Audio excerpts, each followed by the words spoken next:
Well, hi there. This is The High Ground. I'm Brock. I'm Andrew, and we do indeed have the high ground. Is this the first episode? This is the second episode. This is the second episode of our new episodes. They talked about the Battlefront beta on the last one. Right. For this one, we're going to talk about something a little more heady and cerebral.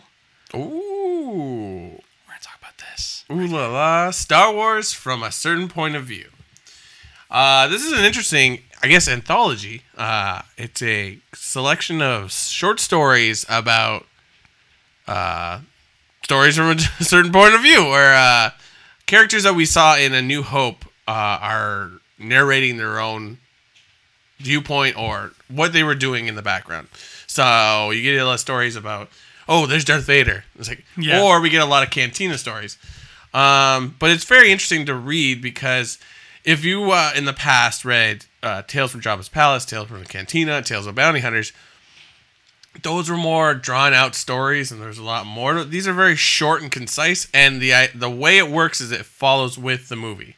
Yeah. So, which I was not expecting. I thought it was just going to be like a potpourri kind of thing, but it was cool. It was a cool idea to go literally from the end of Rogue One to the end of A New Hope. Yeah, because how does it open? Does it open with Captain Antilles? Yeah, Antilles is the first one in the book, and it follows him from that moment at the end of Rogue One where he gives the plans to Leia. Yes. And then every story at that point chronologically keeps going and going until we get to the ceremony, the medal ceremony on Yavin. Yes, yeah. Which it's neat. I didn't see that coming. I thought it was just going to be random, but I like that this structure happened like this. Of all the books in new canon that we have had announced and so forth, nothing made me more excited than when they dropped this bomb on us. I think Celebration was when they announced this. I love short story collections, which is weird because I'm the guy who writes like giant epics. I'm usually not a short story kind of guy, but I love short story collections. I've read like the ones by like Lovecraft and little Stephen King ones and stuff like that. So I love when a book does that. And the idea of that with Star Wars was friggin' awesome. Yeah.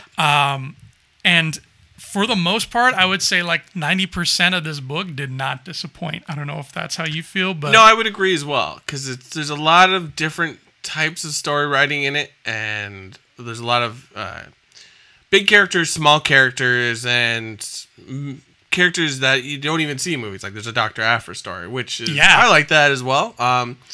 But yeah, I wouldn't say every story grabbed my attention, but like it as a whole, it worked. And as we said, they're shorter. Some were 5, 6, 7, 8 pages. Some were a little, maybe like the longest one's about 20 pages, I felt like. I'm trying to remember even what the longest one was. One of those Cantina ones got really long. Yeah. But yeah, there's nothing really any more than about 20 pages. Yeah, so once you're like, I don't really like this one, you're done in 2 more pages. Yeah. So, yeah, it was very, it was cool because as you can see on the cover here, it was several different writers, and such a smorgasbord. It's the best word to describe it because it was like typical Star Wars writers. You got Claudia Gray, you got Pablo, I don't know, is Pablo Hidalgo considered typical? Gary Rita. Like he's a name that you would associate. So yeah, it's an all-star lineup. And then one thing that I loved is like, you see on the cover like, oh, Will Wheaton. I like Will Wheaton. I can't wait to get to his story. But then, there's names that I don't recognize on this cover.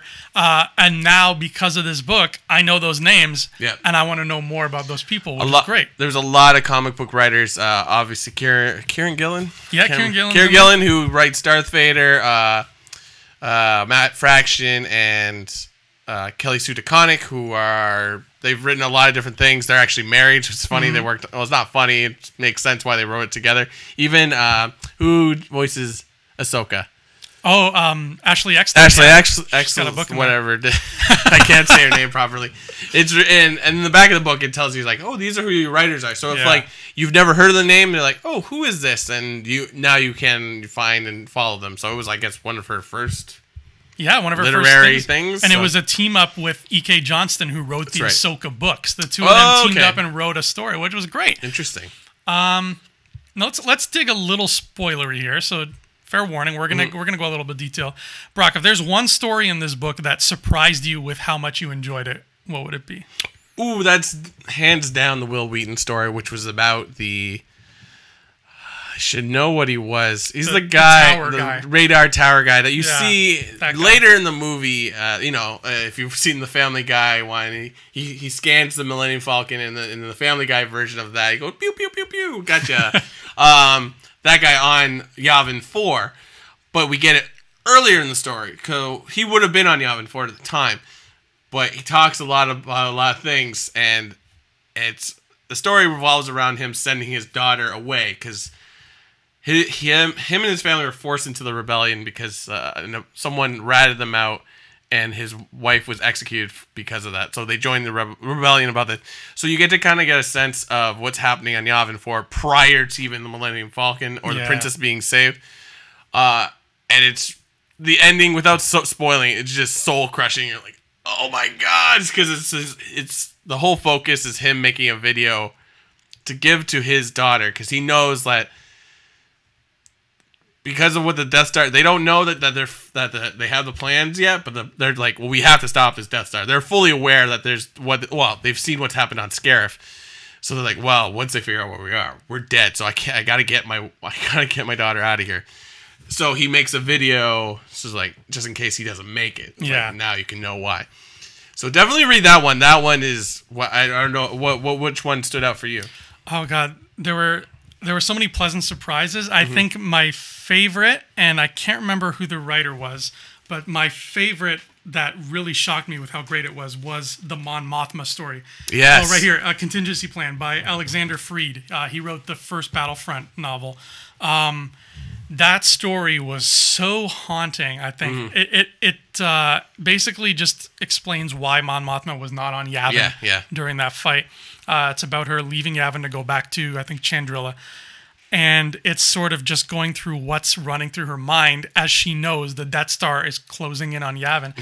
And it was like spellbinding. And by the end of it, when you reveal how she feels about everything, you're just like I really don't want to spoil it for you if you haven't read it, but it really gives you a new perspective on both her as a character and on war in general. Yep. And after I read it, I felt like, you know what? I would have thought the exact same thing she thought. I would have been in the exact same boat. And again, it's hard to really say this without spoiling what she says, but that would have been me, I find, in that situation. Yeah, it really gives you an idea of how outnumbered the rebellion is at the time. Yeah. If they hadn't succeeded and the Yavin 4 was blown up, like, it would have changed a lot of things. Well, the movie would end. Yeah, exactly. But yeah, it's very, very interesting. What I enjoyed about this book was the way it intertwined everything together. Mm-hmm. Talked a lot about Rogue One. Talked a lot about Scarif. It was fun to read, even though Rogue One feels very very small. I'm tired. I'm sorry. To the point that Rogue One is done, even though we know it leads into New Hope literally minutes later. Mm-hmm. But because we lose all the characters, it feels like that story is done. But with this book, mention of Scarif, Edu, Jedha, do they ever really mention any of the Rogue One? Krennic is in it in a flashback. There's a flashback. That's right, and they do mention the U-wing. Yes. Yeah. That story was actually good too.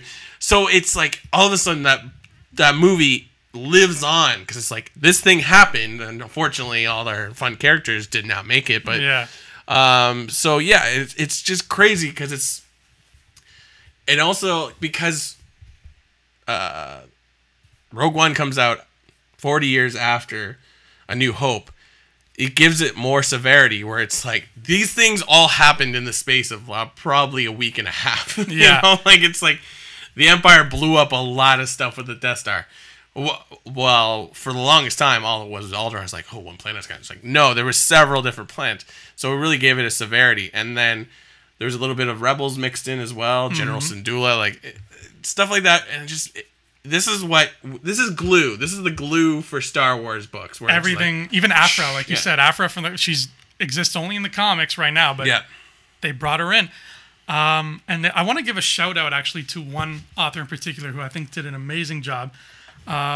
I hope I'm pronouncing your name right, and if I'm not, I'm sorry. Her name is Nnedi Okorafor. She wrote a story that's based around the Dianoga monster. Yeah, that one was wild. That was so cool. And it's like the title says, a certain point of view. It's a story from the point of view of that monster. It's a female monster. It's how she got to the Death Star, and then what she was thinking in that trash compactor scene. And man, it is beautiful. How does it I like how it reads. Maybe I was reading on a plane, so maybe I was like starting to drift, because you know how you kind of just zonk out on a plane. Yeah. It was like she was captured. It's cool because like the Dianoga doesn't understand what they're looking at, right? Everything is sort of like, that's metal, that's not earth or water or whatever. It gets captured, put in a tank on a Star Destroyer. I think it's like the cargo hold of a ship, and then it escapes, but then it has to go back in, and then somehow gets on the Death Star, right? Yeah, and then I guess somebody was ordered, whoever captured it was ordered to throw it away or something. Yeah, and then she just ends up being tossed in that garbage disposal, and she turns that garbage dump into like her home. Yeah, she really embraces it, and it's. Again, there's a twist in there that we don't want to spoil for you, but you won't watch that scene the same way again. Yeah, when you watch A New Hope, because it's such, when you really think about New Hope, that's such a random scene. Like, there's a monster in this orb thing, but yeah, again, like, it's so funny because like A New Hope is 40 years old, and you're still finding new ways to look at it, which is from a certain point of view. Yeah, I like this, I think, a little bit more than the old Legends sort of tales stories, because you got to see a different side of everything, and just for like little snippets, like, you know. Yeah. It's funny enough, like there's a chapter about Boba Fett, which was one of the more popular chapters because the audiobook, John Hamm is going to voice Boba Fett as he narrates. And as we know, in The New Hope, he's only in it for a short period. Not very interesting. I mean, it's good. Like, don't get me wrong. It's Boba Fett. I think my favorite part is the interchange that he and Chewbacca sort of had. Like the whole look. Yeah. Like, Boba Fett doesn't say anything because it's Boba Fett. He doesn't say anything. Yeah. But, like, it's very short. But, if you got a copy of the audiobook, do you think it'd be maybe a little bit better because John Hamm's like narrating it? I listened to a sample of it. Oh, did you? There was a sample you could listen to, and I love John Hamm. Yeah. But as great as John Hamm is, he couldn't make Paul Dini's words sound very interesting either. Like because it's all through Boba Fett's own mind. Like it's his narration, first person narration. So it's literally just him narrating in his mind of how cocky he is and how much he's better than everybody else. And John Hamm, I love him, but like he doesn't, just because he's there, it didn't make it more interesting. Like it's just him going like, "Watch out, boys! Fett's coming to town." Like, yeah. I'm like, okay, John, but I find Paul Dini, who wrote that story, he's hit and miss. Yeah, he can tell really good stories, but when it comes to dialogue, absolutely not. His dialogue is like Batman and Robin dialogue. Fair, and this was all dialogue because it's all in his head. So I wasn't a fan of the Boba Fett story. But I was a fan of the Palpatine story. Oh, written in iambic pentameter or Shakespearean. Yeah, man. Ian Desher, if you haven't read the Shakespeare Star Wars books, please read them. He wrote those ones. That makes sense. They are genius books. And he wrote the Palpatine chapter in this, which is a very short, it's like one of those quick 4-page ones that's just about Palpatine reacting to when Vader tells him, "I just killed Obi-Wan Kenobi." And it's all, like Brock said, all in iambic pentameter, and it rhymes too. It all rhymes. Yeah. And my God, is it great. Yeah, it'd be hilarious if some like young up-and-coming actor used it as a monologue for like an audition or something like that. Don't tempt me. But as we said, there was like a 90% satisfaction. There are points, there's some stories that just sort of drag and don't really grab your attention. I think my biggest complaint, and I said it to you when we were getting ready for this, was it almost seemed like the writers didn't have any idea what each person was writing, because obviously we get a lot of stuff. I think 2 key points in the book is there's a lot of cantina stories which makes sense because there's a lot of characters in there that we want to learn about, and a lot of Yavin 4 X-Wing pilot stories. Yes. Which makes sense because, again, there's a ton of characters and they're all doing different things. So for the title, from a certain point of view, we want to see multi-views. But the problem was there's not a lot of consistency in certain things. In the Cantina stuff, it's like Greedo seems to be mentioned, well, obviously, because Greedo is a kind of important part of that scene, or the scenes in general. And how he's described, there's a chapter about Greedo himself, and then he appears in a lot of different things. But they slightly get things different. Yeah. And it's like... There's 2 stories where he's in it as like an ancillary character, but it doesn't quite match with what happens in the other one where he's there. Which is... I mean, it didn't ruin it, but no. There's a part that you mentioned earlier when we were talking where the chapter that's from the point of view of the Cantina band. Yes. In that chapter, one of the band members makes Greedo trip over something. Yeah. And we saw that same scene in a different story, and he didn't trip over anything. Yeah, so there a little bit more communication between the writers might have been nice, but I mean, it wasn't a deal breaker. Though you don't see it in the movie, that's fine. But then you have it prior to that one, because the Greedo one I think comes first, then the Figrin Dan and the Nodal Tones, and that part isn't mentioned at all. Which, if they wanted to put that in, it's like, hey, just throw that in there too. Like, great. And then the same with the X-Wing pilots. Biggs is in a meeting at one point in one chapter, and then he's actually not in that meeting. He's over there with Skywalker meeting him. It's the other way around. Like, there's a chapter where it's about the X-Wing pilot that sits beside Luke during the meeting. The meeting, that we all thought was Wedge. Yeah, that was exactly, and there's that chapter. There's a chat that in that same chapter they make a joke about that.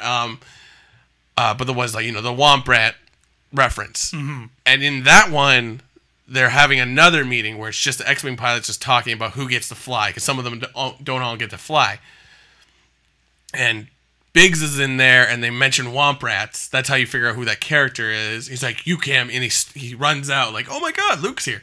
Yeah. But then in the Biggs chapter, he hears that line in the meeting, the Death Star meeting that we see in the movie, and he's like, "That's Luke. I gotta go find him." Like, it's just not. It doesn't take away from. It's just like, but the consistency on that would have been nicer. So I'd be very interested to actually ask whoever edited this where exactly that all fell. Like, I guess it was like, okay, what character do you want to do? Okay, yeah, do that. Like, I'm sure somebody was pulling those strings, because otherwise we would have ended up with 30 stories about Obi-Wan, I think, if everyone was just allowed to pick what they wanted. That's true, but you know what I mean? Like, it's just sort of like, well, what'd you do when, like, it's like, well, this doesn't work together, or does it matter? Like, I would love to see a viewpoint. Speaking of Obi-Wan, though, we get a chapter about Obi-Wan, and we get a chapter about Yoda, which arguably I think are the best part of this book. Yeah, they're up there. They are up there. For just, like, I would argue that what happens here should be considered, like, canon. I know they're all canon, but, like, this is something you should read. Yeah. Though I wish they hadn't revealed the Yoda story, because they had revealed that Yoda was expecting Leia to show up. That's right. So when I read it, I was like, well, that's... Because it's just sort of... it just smooths right into it. He's like, oh, when is she coming? He's like, no, Luke is coming. He's like, what? So... But that being said, it does, it gives you a little bit more view of Yoda on Dagobah. Like, it's sort of like, well, he had this house, and then he had to go into a dry area. There's like different seasons, and he planted stuff. And you're like, wow, that's cool. And then Obi-Wan shows up, and real stuff starts happening. But it was interesting because it's like you got the sense that Yoda was able to monitor everything around him through the Force. Like, he knew about where Leia was. He knew who Luke was. He knew what Obi was, to a point when Obi-Wan dies, he feels it, right? Which is not surprising, but just neat, because you don't get a ton of Yoda on Dagobah. That's right, yeah. To my knowledge, outside of, like, probably, I'm sure there's comics and books and stuff like that, but yeah, I wish they hadn't revealed, because that's huge. Like, I would have had reread it. It's like, did he say her? Like, that would have been very, very interesting. But see, I like that they revealed that here, because I feel like, as interesting as it is, a whole book taking place on Dagobah about that might have been overkill. Oh, for sure, for sure. Like, I don't think they could do a whole video. I think people want to know that stuff, but like, yeah, you're right. Like, stuff like this is where it's perfect. Clone Wars is perfect for Yoda because it's not just Yoda, but and then because it's short and concise, yeah, that's exactly what you want. There's a lot of things in this book that I was not expecting. I wasn't expecting to laugh so hard. Oh, really? Like what? I was not expecting as much comedy as I did. Like there's a great chapter from the point of view of Admiral Mahdi, where he is after Vader chokes him in the boardroom meeting. There's a whole chapter where it's just he's filling out like a complaint form to HR. like Lord Vader assaulted me. I have no qualms with his personal religious beliefs. Like, it's so funny. I was not expecting stuff like that. And they did one amazing thing that I want to spoil it here. Okay. It's a tiny spoiler, but B. Arthur is canon now again. Oh, yeah. B. Arthur's bartender character from the holiday special, she was mentioned in complete locations. There was like a little picture, like it was mentioned like in a corner of that page, but nobody ever really noticed, including me. Yeah. She's a character in this book. She pops up. She has a scene. I cannot tell you how happy I was that my favorite Golden Girl, my first crush, Dorothy Zbornak, is back in the Star Wars universe where she belongs. I was so happy. That's amazing. And like there's so much humor and so much heart, and everything in this book, there's so much more of it than there is in any other Star Wars book I've read so far.